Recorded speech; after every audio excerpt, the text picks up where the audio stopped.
General, welcome to tomorrow's battlefield, guided by the humble Pigeon.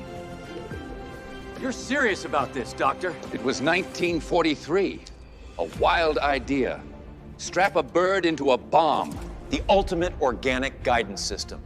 No jamming, no malfunction, just instinct. The Air Force loved the accuracy. The birds hit targets dead on. The accuracy is undeniable, remarkable even. We can end this war, General.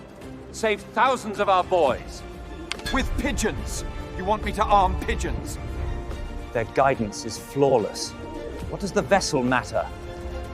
But they also realized they were pigeons. It matters to Congress, Doctor. It matters to the public.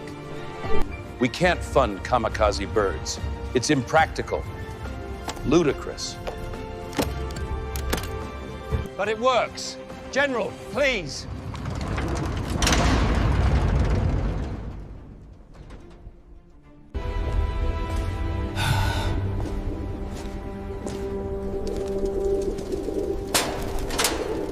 He genuinely believed his birds could end the war. Guess they never got their comeback tour.